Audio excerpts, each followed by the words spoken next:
territoire fortement convoité.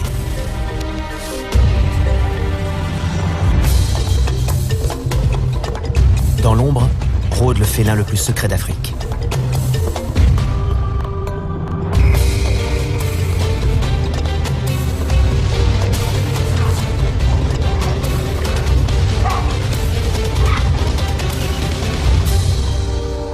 Contraints de partager le même territoire, 3 léopards vivent une cohabitation de plus en plus difficile.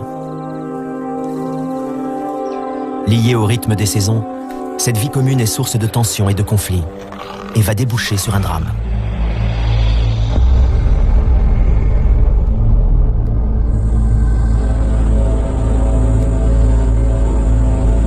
Le maître incontesté des lieux est le mâle dominant, Bouddha, un individu robuste de 5 ans, dans la fleur de l'âge. L'une de ses femelles entre et sort régulièrement de son territoire. Grimpeuse hors pair, elle escalade avec agilité les grands ébéniers et saucissonniers de Moremi. Elle porte le nom de Mosweo, pelage pâle.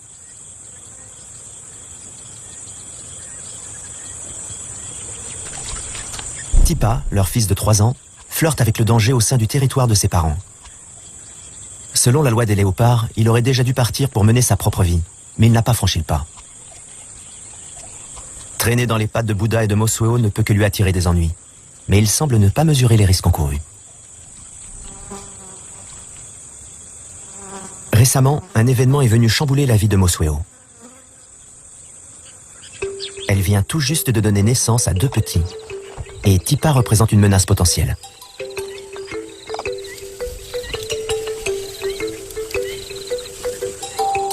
La portée émerge du terrier soigneusement dissimulé.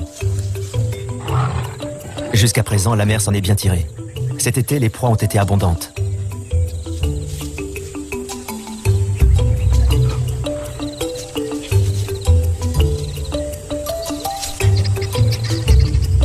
Le léopard est un animal solitaire, et Mosweo doit mobiliser tout son savoir-faire pour élever sa progéniture.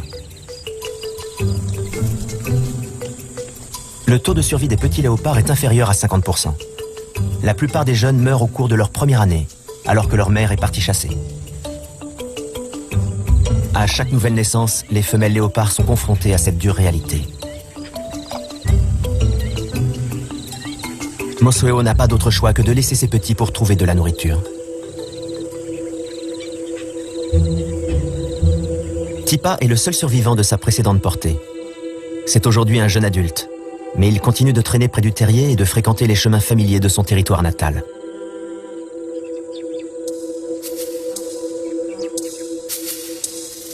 Jusqu'à ce jour, Mosweo a toléré sa présence sur son domaine.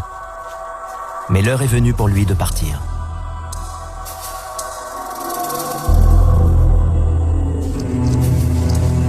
Mosweo s'est lancée sur le sentier de la guerre. Elle avance d'un pas décidé, la queue dressée vers le haut.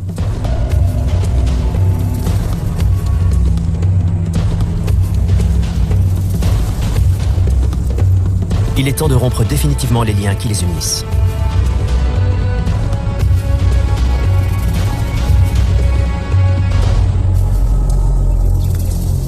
Mosweo marque son territoire près de l'arbre de Tipa.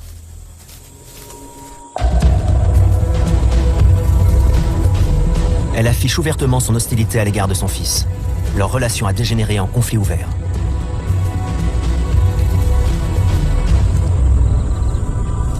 Tipa porte encore les blessures subies lors d'un précédent combat. Bien qu'il dépasse sa mère en taille, il reste relativement docile. Il finit par s'éloigner à contre-cœur, mais il continue imprudemment à rôder aux abords du territoire de sa mère.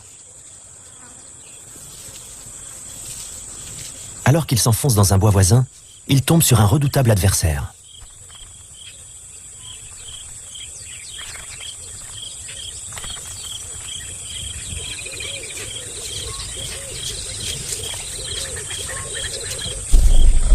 L'odeur des félins l'avertit du danger. Il doit se montrer prudent.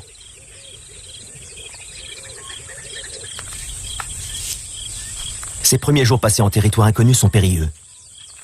Le jeune Tipa est extrêmement vulnérable. Les lions sont les principaux prédateurs du léopard. Non seulement ils tueraient un bébé, mais ils arracheraient un à un les membres de Tipa. Celui-ci doit les contourner sans un bruit. La menace qui pesait sur ses petits étant écartée, Mosweo peut désormais se concentrer sur son activité de prédilection, la chasse.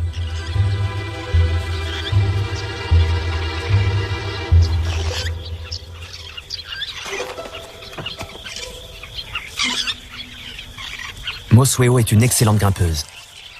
Elle aime se poster à 7 ou 8 mètres au-dessus du sol.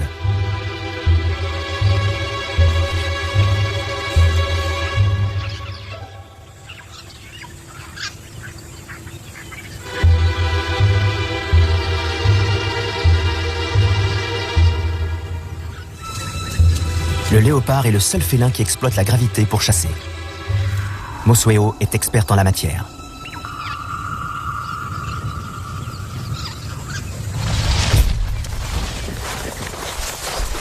Cette technique est rapide, discrète et efficace.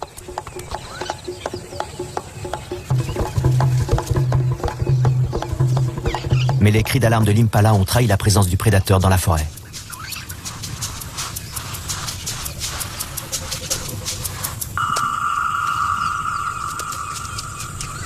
Les hyènes ont entendu des bruits de lutte. Mosweo doit cacher son butin avant d'être repéré. Les hyènes chassent en meute. Elles sont fortes et agressives. Qui plus est, elles tuent les petits léopards. Mosweo doit éviter à tout prix qu'elle ne découvre son terrier.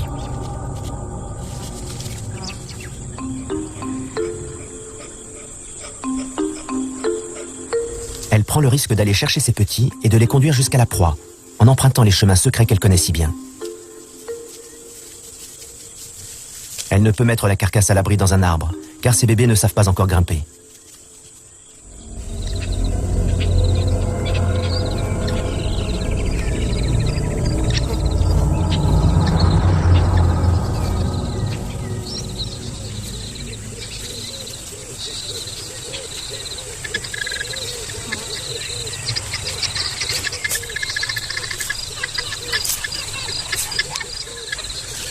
Sur le sol, la petite famille est exposée au danger.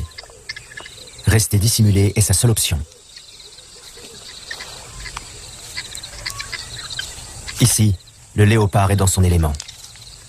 Camouflés dans les broussailles, les petits peuvent manger un moment sans être dérangés.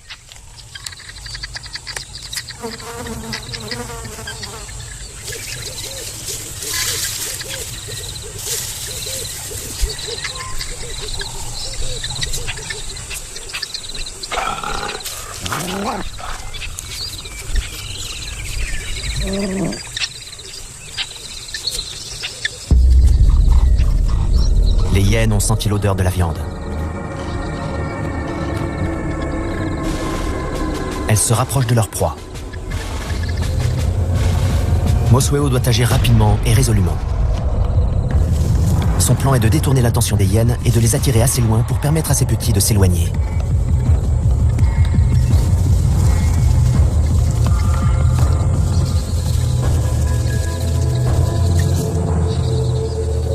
Les léopards oscillent sans cesse entre sécurité et danger. Et si les individus solitaires parviennent à un équilibre parfait, les mères doivent parfois consentir à des sacrifices, comme de laisser les hyènes s'emparer de leur butin.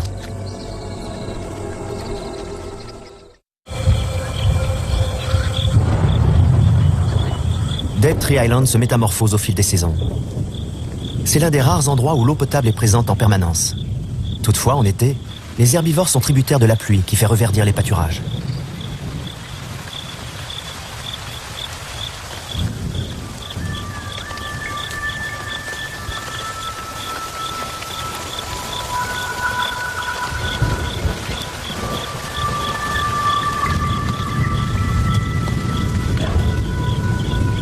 Les effets de ces précipitations se font sentir à travers tout le delta et au-delà.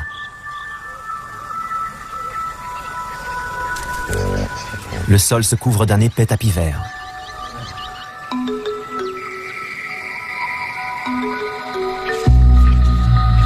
Les feuilles poussent, les bourgeons éclatent, l'herbe surgit. Les animaux quittent la forêt et s'éparpillent dans les plaines alluviales environnantes.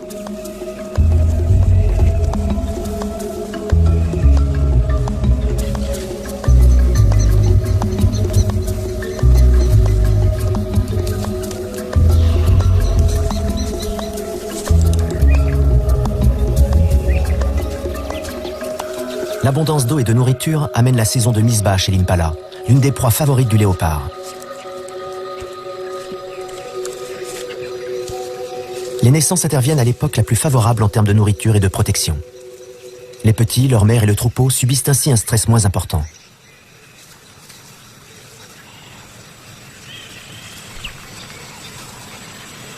Toutefois, les nouveau-nés sont extrêmement vulnérables et confrontés à toute une série de menaces. L'île abrite un autre chasseur expert, le python de Seba.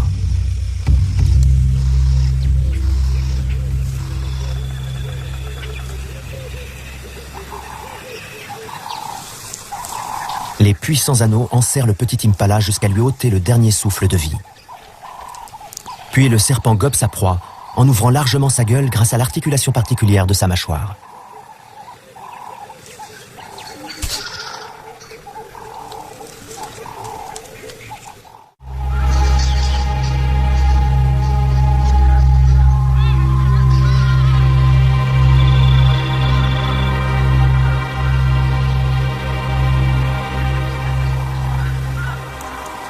Les troupeaux d'impala itinérants constituent une source fiable de nourriture. Au cours de la nuit, Mosweo a tué l'une des bêtes et a dissimulé la carcasse fraîche dans un fourré. Elle se nourrit rapidement. Pour partir chasser, elle a dû laisser ses petits seuls et sans défense. Elle doit les rejoindre au plus vite.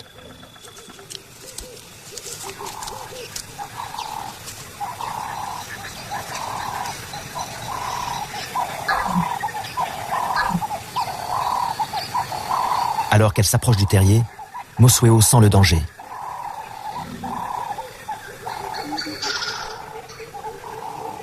Les hyènes sont passées à l'attaque.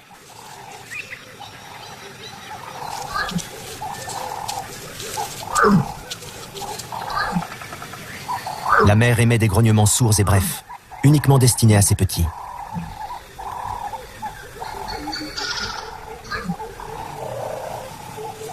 Un seul lui répond.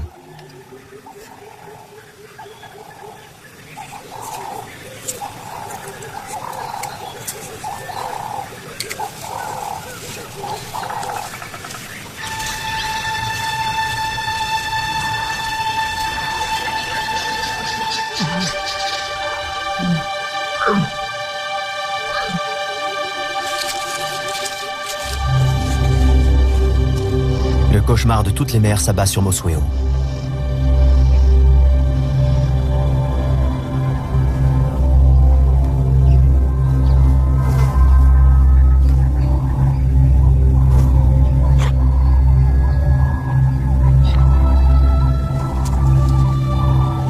Ses appels semblent désespérés, mais en même temps pleins d'espoir. Son autre petit, la chair de sa chair, lui a été enlevée en une seule nuit.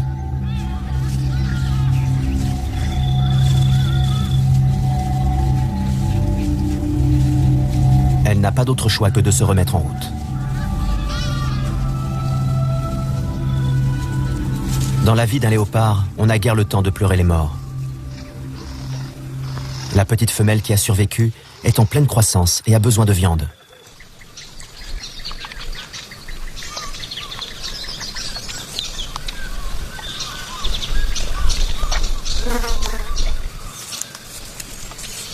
Son bien-être dépend de la connaissance approfondie qu'a sa mère de cette partie du delta.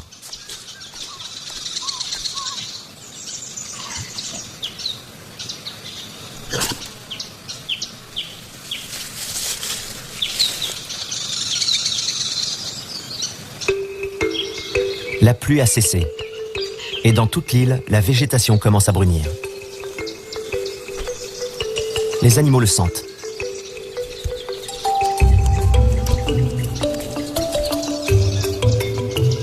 Les saisons déterminent les modèles de comportement. Chaque espèce réagit à sa manière.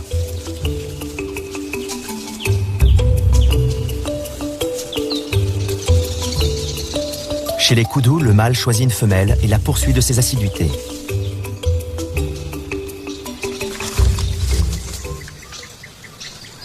Tipa est embusqué dans les broussailles. Il s'est égaré et se retrouvent sur son territoire d'origine. Tout à leurs amours, les Kudu sont inconscients de la menace.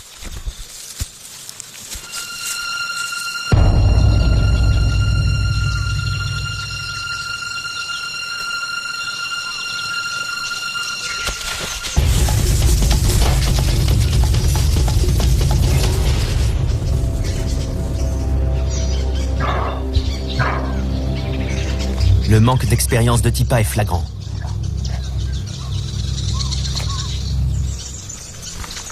Peut-être est-il encore trop jeune pour réaliser qu'il ne devrait pas gaspiller son énergie à essayer d'atteindre l'inaccessible.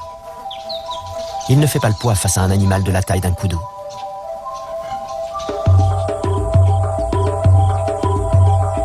Les nuées de Kelea annoncent l'arrivée de l'hiver, la saison sèche.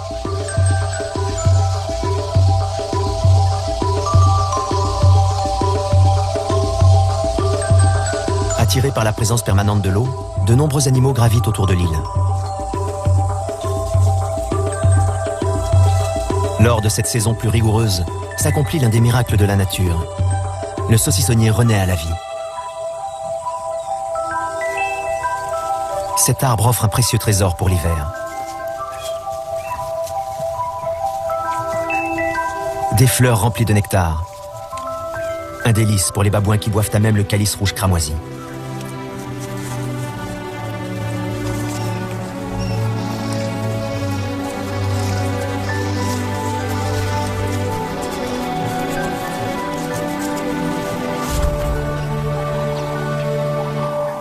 Tipa doit être plus flexible dans sa stratégie de chasse.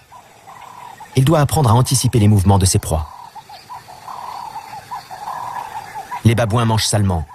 Et bientôt, les impalas s'approchent pour se nourrir des fleurs qui tapissent le sol. Tipa observe en silence et attend.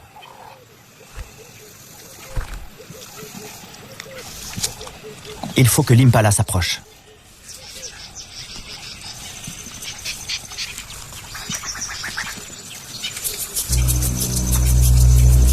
Mais la troupe de babouins en maraude a pris possession de son arbre.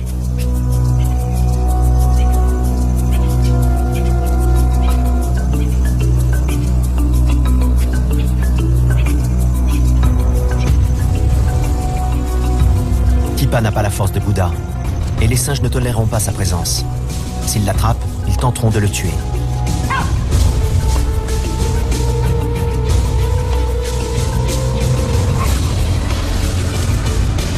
Il ne peut risquer un affrontement.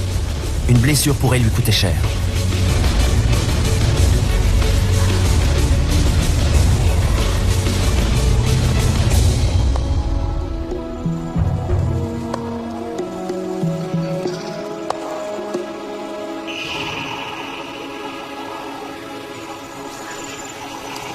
Posté à bonne distance, Mosweo observe la scène.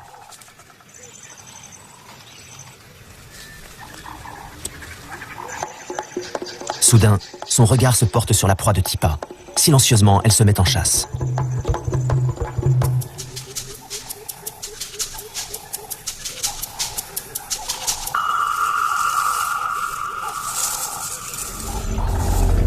Elle choisit un arbre placé sur le parcours du troupeau, dans l'espoir que les fleurs attireront les impalas sous son poste de guet.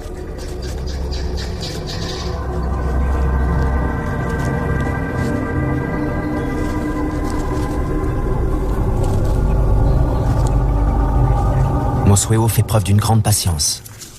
Elle observe les mouvements des antilopes et identifie sa proie.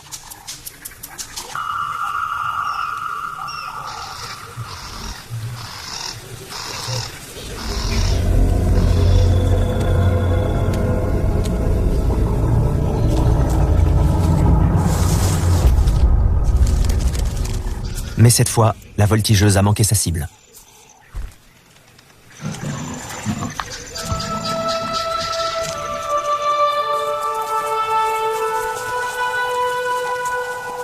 Elle est désormais démasquée, et les impalas la surveillent de près. Sa contrariété est manifeste. Toute cette énergie gaspillée pour rien.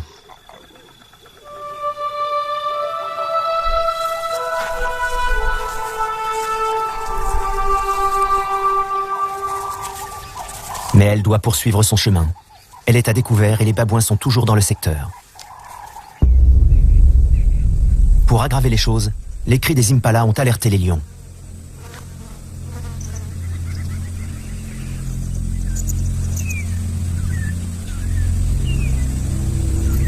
Mosweo doit jouer au chat et à la souris pour regagner son terrier, sans en dévoiler l'emplacement.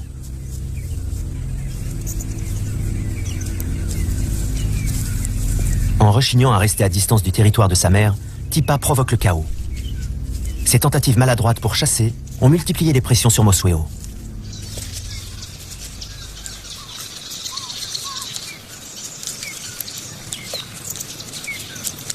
Elle est soulagée de retrouver son bébé sain et sauf.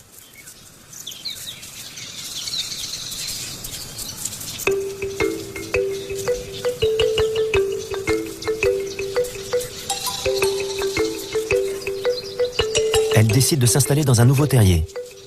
Les lions étaient bien trop près à son goût.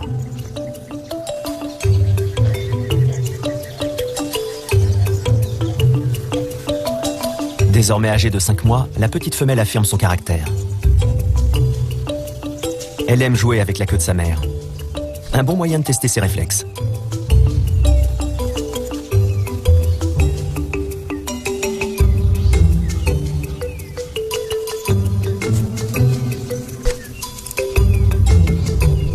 Dissimulée dans les herbes sèches, Mosweo se repose.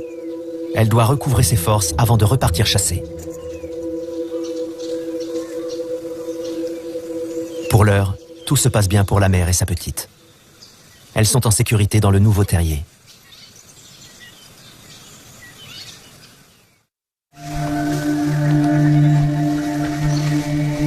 L'hiver pousse les éléphants à quitter le désert environnant pour gagner l'île.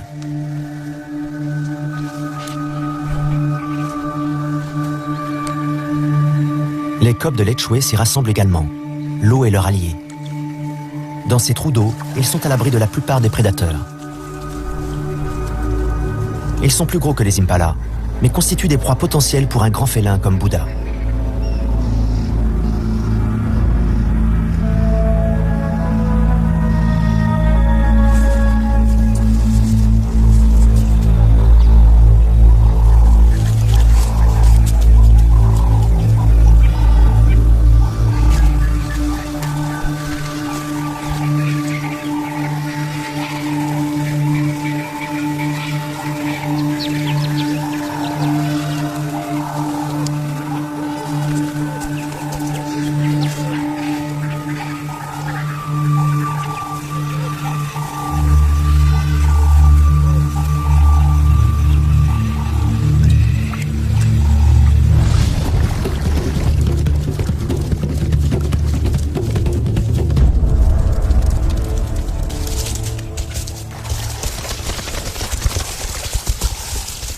Les cobs se retournent et observent leur assaillant.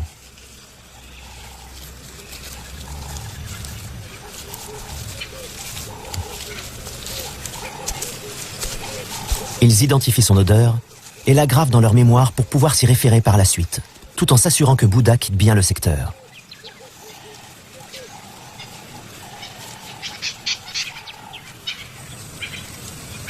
Avec l'arrivée de l'hiver, Mosweo doit parcourir de plus grandes distances et franchir les plaines dégagées pour trouver les fourrés dont elle a besoin pour chasser. Elle suit les déplacements de ses proies, imitées par les autres prédateurs.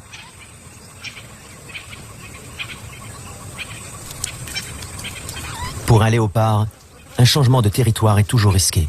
Mais Mosweo a tout fait de trouver un arbre dans un secteur qui lui plaît. Depuis ce poste d'observation, elle peut voir les troupeaux d'éléphants affluant dans le delta pour se reproduire. C'est le mois d'octobre, et la chaleur est intense.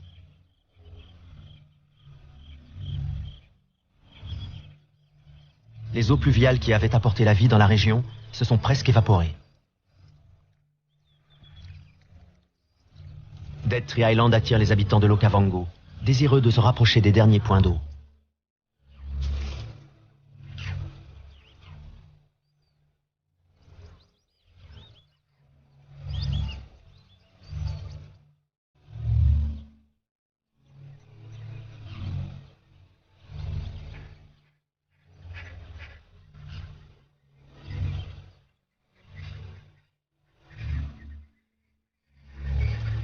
De ces réserves d'eau dépend à présent le sort d'une foule d'animaux.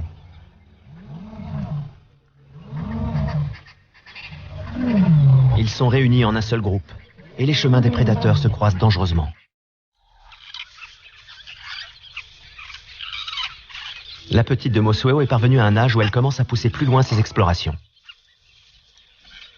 Il est grand temps qu'elle apprenne à grimper.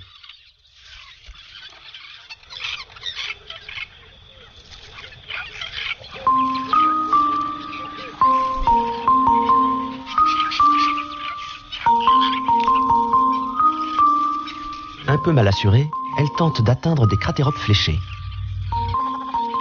Elle est petite et encore vulnérable, d'autant qu'elle est devenue curieuse et qu'elle est désormais capable de s'aventurer hors du terrier, en particulier lorsque sa mère n'est pas dans les parages.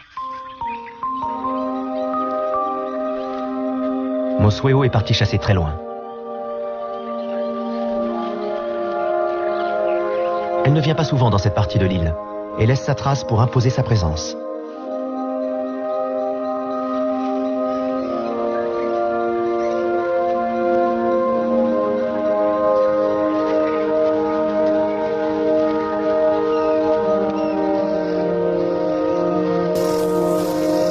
Elle s'avance dans une plaine ouverte où 2 chacals à flancs rayés furettent à la recherche de nourriture. En cette rude saison, Mosueo tire profit de toutes les occasions qui s'offrent à elle.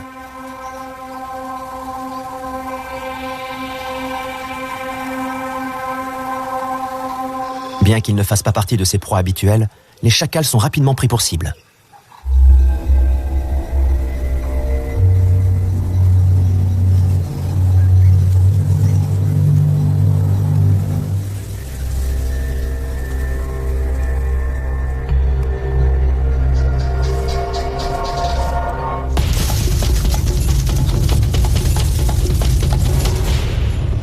Mais ce sont des animaux malins et capables de pointes de vitesse impressionnantes.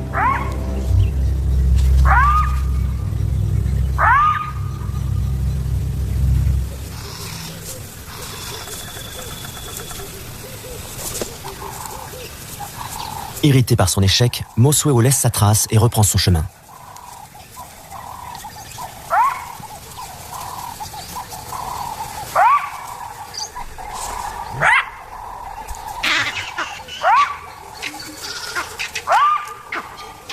Aux aboiements des chacals font écho les cris des singes verts qui se font entendre dans le lointain. Ces cris d'alerte inquiètent Mosueo. Ils proviennent de la zone où se trouve le terrier.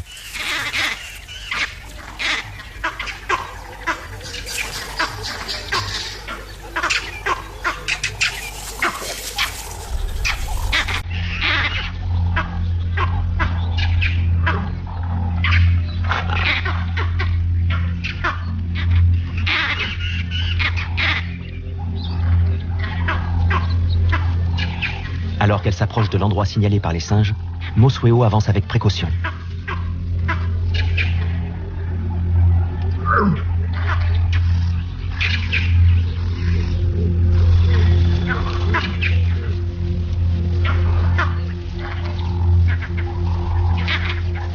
Elle se met à fouiller le secteur. C'est alors qu'elle découvre le drame.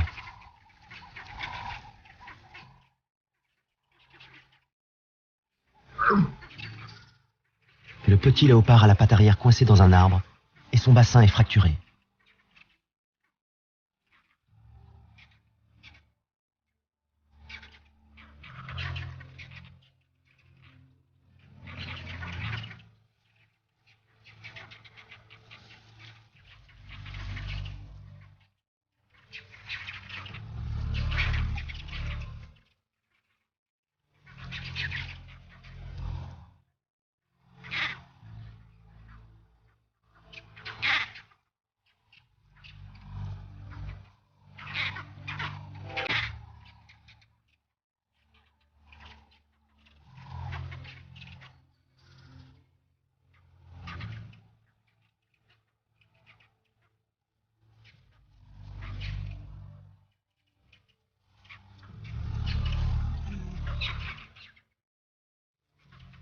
Aucune de ces tentatives ne peut aider son deuxième et dernier bébé. Ni ses coups de patte légers, ni ses encouragements affectueux. Peut-être une dernière invitation à chasser.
Sa voix se fait presque implorante.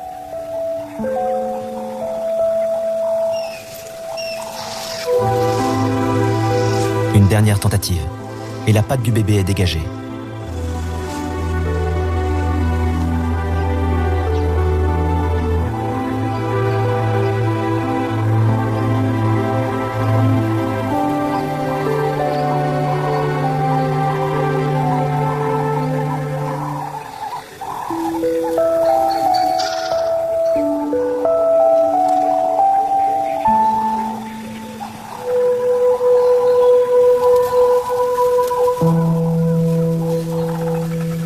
Mais Mosweo ne peut plus rien faire.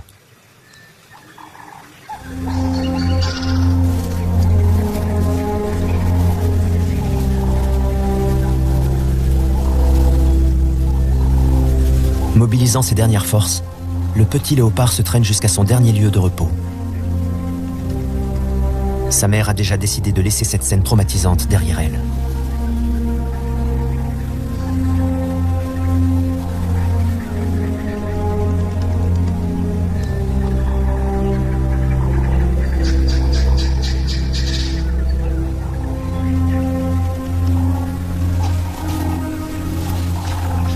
En se frottant contre un arbre, Mosweo semble vouloir effacer la douleur. Peut-être est-ce ainsi que les léopards pleurent leurs petits.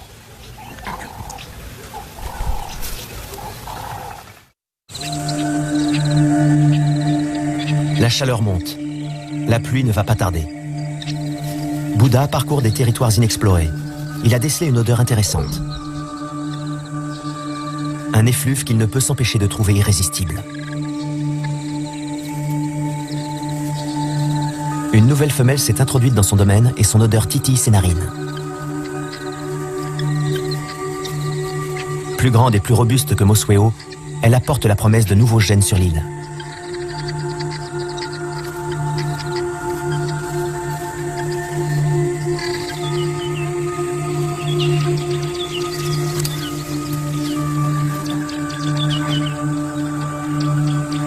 Resté à distance, Mosweo observe la nouvelle venue avec inquiétude. Bouddha ressent le besoin incontrôlable de se rouler sur le sol pour s'imprégner de l'odeur de la nouvelle femelle. Car cette odeur si particulière est celle d'une femelle en chaleur. Mosweo suit les traces de Bouddha. Ses cris d'appel sont graves et bien distincts, mais elle sait qu'ils ne lui sont pas destinés. L'odeur qu'elle perçoit ne lui plaît guère.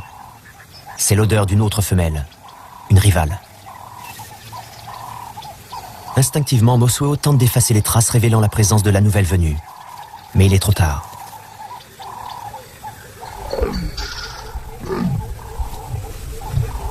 À son tour, Bouddha émet un signal à l'attention de sa future partenaire.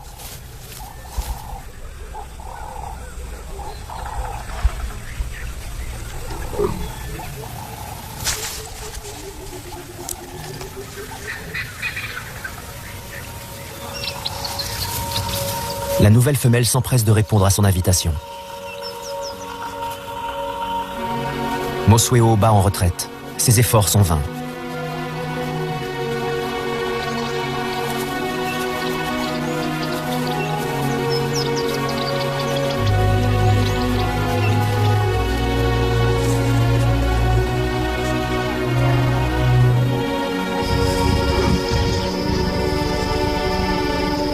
sa rivale a trouvé Bouddha. Elle entre en contact avec lui.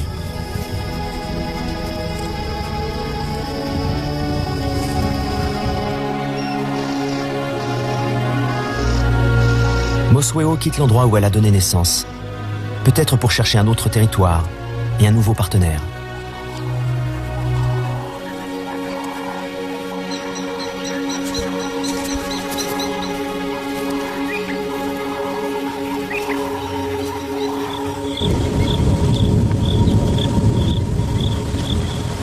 L'hiver et la sécheresse s'achèvent enfin.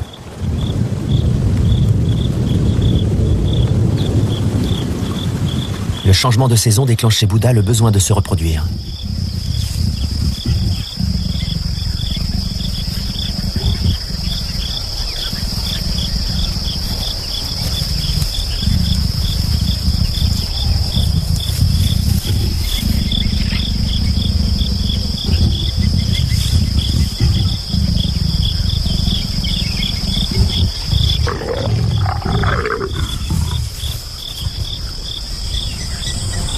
Une nouvelle ère débute pour les léopards de Dead Tree Island.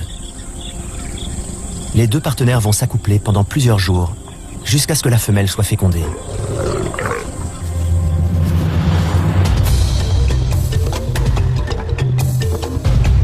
La tragédie a fait place à l'espoir, et la nature offre un visage plus accueillant. Bouddha est satisfait du travail accompli. À l'aube d'une nouvelle saison fructueuse, l'héritage des léopards de Dead Tree Island a été préservé.